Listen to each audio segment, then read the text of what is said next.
हमारे साथ डॉक्टर प्रेम गर्ग हैं। डॉक्टर गर्ग, बहुत शुक्रिया साथ जुड़ने के लिए। किस तरह से आप देखते हैं यूएस की स्टेटमेंट्स को और क्या उसका इम्पैक्ट रह सकता है? देखिए, जो यूएस की स्टेटमेंट है कि पहले उन्होंने 10% से इसको 25% किया, 25 से 50% किया टैरिफ को। पर इससे हमारे राइस की एक्सपोर्ट पर कोई फर्क नहीं पड़ेगा, क्योंकि 2,70,000 टन सिर्फ टोटल एक्सपोर्ट है पूरे राइस का, जो बासमती राइस यूएस के लिए एक्सपोर्ट होता है। जो एथनिक वेराइटीज हैं जिसके अंदर जो हमारे बासमती की वेराइटीज हैं, सिर्फ वो एक्सपोर्ट होती है ब्रांडिंग के अंदर। और उसका अभी तक जब से 50% किए हुए इसको लगभग 3 महीने से ऊपर हो चुके हैं।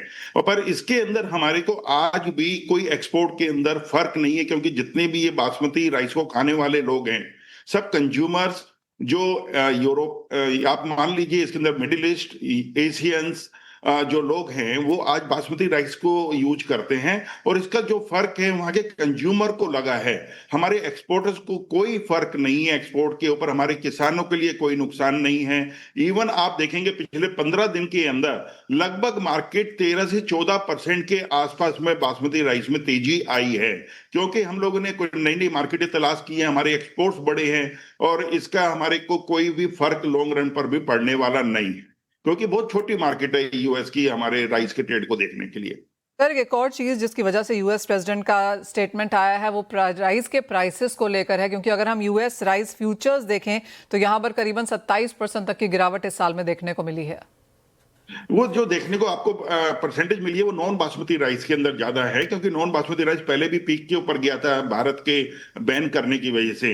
अब जब से खुला है और आप देखिए नीचे पीक पर आने के बाद आज नॉन बासमती राइस के अंदर भी लगभग 3 से 4% की तेजी है। वापिस जो राइस $340 पर आ गए थे, आज वापस बढ़ के 360 365 के आसपास में एक्सपोर्ट हो रहे हैं। और भारत के अंदर आज आप देखेंगे इतने राइस के वेसल्स खड़े हुए हैं सभी पोर्ट्स के ऊपर, कि जिनको आज लोडिंग कंप्लीट करने में बल्कि दिक्कतें आ रही हैं जो लॉजिस्टिक के लिए। अदरवाइज हमारे किसी भी राइस के एक्सपोर्ट के अंदर हमारी कोई कमी नहीं है, किसी भी प्राइसेस नीचे आने के बाद भी। और आप देखेंगे इस साल हम वापस राइस को बल्कि पहले से बहुत ज्यादा क्वांटिटी में एक्सपोर्ट कर पाएंगे। और बासमती राइस के भी हमारे आंकड़े ऊपर जाएंगे बासमती के अंदर। इवन यूएस के कम ये टैरिफ वगैरह लगाने का भी हमारे ऊपर कोई असर नहीं पड़ेगा।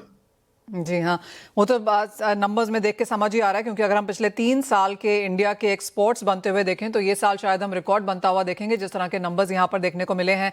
लेकिन डॉक्टर गर्ग, जिस तरह से यूएस की स्टेटमेंट भी आई है, वो चाहे चावल के प्राइसेस गिरने की वजह से है क्योंकि इंडिया बहुत एक्सपोर्ट कर रहा है, या फिर इंडियन एक्सपोर्ट्स यूएस में, जैसे आपने कहा, कोई उसका बहुत फर्क नहीं पड़ा। ऑलरेडी यहाँ पर करीबन 50% का टैरिफ है। 10 पहले था, 50 मतलब 50 लगाया गया तो वो टोटल 50 यहाँ पर हो गया। तो इसके अलावा आपको लगता है यूएस प्रेसिडेंट कुछ और कर सकते हैं यहाँ पर? देखिए, करने को वो कर सकते हैं कि वो बातें कर रहे हैं जो उन्होंने अपनी स्टेटमेंट में बोला है, या उनके कुलीग ने बोला कि भाई इंडिया डंप कर रहा है। इंडिया डंप नहीं कर रहा है, ये मार्केट ड्रिवन है। पहले वहां के लोग इंपोर्ट करने के लिए ऑर्डर्स देते हैं, तो उसी हिसाब से exporters neck to neck export करते हैं। मैक्सिमम 1.5 से 2 महीने के या 3 महीने का जो रास्ते में राइस होता है, क्वांटिटी होती है। क्योंकि यूएस को जितना भी एक्सपोर्ट जाता है कंटेनर राइस शिपमेंट का जाता है, कोई बल्क में नहीं जाता। जैसे अफ्रीकन कंट्रीज को हम लोग बल्क के अंदर काफी बड़ी क्वांटिटी में करते हैं। जो कंटेनर्स जो जाते हैं बहुत ही छोटी क्वांटिटी है। इसको एक मुद्दा बनाना, जो एक मेरे को नहीं लगता एक ये हंसी की बात है, जो यदि यूएस ट्रम्प कर रहे हैं, तो इसके अंदर मेरे को नहीं लगता कि किसी भी हालत में हमारे भारत के एक्सपोर्ट के ऊपर बासमती राइस को खासकर कोई भी फर्क पड़ेगा। और हम इतने मतलब दूसरी नई नई मार्केटें देख रहे हैं। अब इवन रशियन कुछ सेक्टर हैं जो बासमती राइस के लिए खुलने लगे हैं, और इसके लिए कोई भी फर्क नहीं पड़ेगा। और 2,70,000 टन हमारे लिए पीनट है। हमारा बासमती राइस का total export near about 6 million ton plus है। तो जिसको हम, मेरे को लगता है कि हम आने वाले साल के अंदर इसको 6.5 मिलियन टन ही करेंगे। इससे कम हमारा बासमती राइस का भी एक्सपोर्ट नहीं होगा।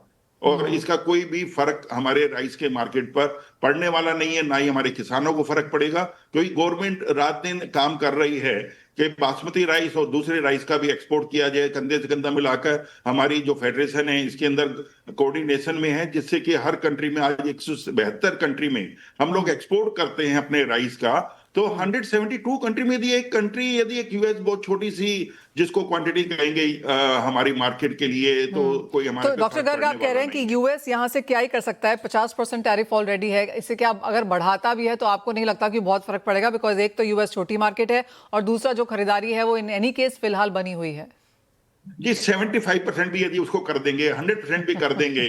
अब काफी कंट्रियां हैं जिसके अंदर आज 90% इंपोर्ट ड्यूटी है, उसके बाद भी वो कंट्रियां इंपोर्ट करती हैं राइस का। Okay. Nigeria Nigeria 90% import duty है, फिर भी उसके अंदर इंपोर्ट होता है जिसमें 1 मिलियन टन वो साल का करता है। ये तो बहुत छोटी मार्केट है। तो मेरे को नहीं लगता कि हमें किसी को भी राइस की ट्रेड को कहीं डरना चाहिए, और इससे ओके। हमारे भी ट्रेड पे फर्क पड़ेगा। वीट प्रोडक्ट प्रमोशन काउंसिल के चेयरमैन अजय गोयल हमारे साथ हैं। अजय जी, अब 25% का इजाफा यहाँ पर बुआई के इलाके में देखने को मिला है, क्या कर रहे हैं किसान? नहीं, इस साल जो है आप देखेंगे तो एक रनअप जो है काफी क्विक रहा है। जो नॉर्मल कोर्स है उससे करीबन जो है 40 लाख हेक्टेयर जो है बुआई जल्दी हुई है इस साल, अगर लाइक टू लाइक डेट्स में देखें। देखिए, जो टोटल कुल एरिया है उसका जो है पूरा आंकड़ा मेरे ख्याल से और 10-12 दिन में आ जाएगा।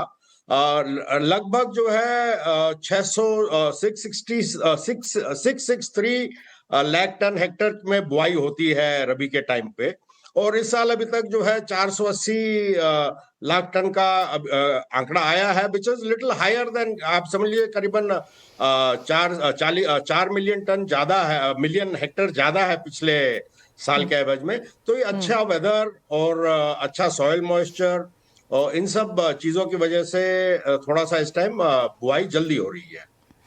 तो आप ये कह रहे हैं कि बुआई जल्दी हो रही है, ज्यादा शायद ही हो? बिल्कुल बिल्कुल।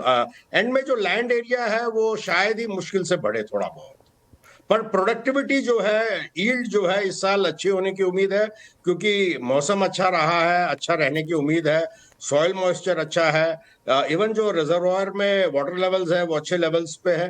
तो सब कुछ जो है पॉजिटिव है, एंड बेटर यील्ड की संभावना ज्यादा है अब अगले साल। अजय जी, आई नो अभी सिर्फ बुआई ही यहाँ पर शुरू हुई है, टोटल फसल के बारे में पूछना थोड़ा सा अनफेयर होगा, लेकिन तो भी इंडस्ट्री बातें तो करने ही लगी है। क्या नंबर्स की बात कर रहे हैं लास्ट ईयर के कंपैरिजन में? तो अगर सरकार के आंकड़े के हिसाब से जो है, लास्ट ईयर 113 था, इस साल सरकार ने 115 का लक्ष्य रखा है।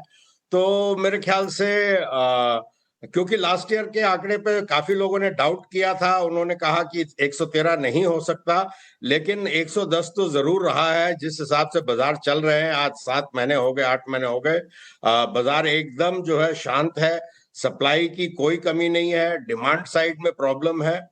तो अगले साल भी जो है 115 मिलियन टन का जो एक लक्ष्य है वो मेरे ख्याल से जो है संभव है, बारिंग लास्ट मिनट पे कोई बारिश या अर्ली हीट वेव, इस तरह की जो अनसर्टेनिटीज रहती है एग्रीकल्चर में वेदर को लेके।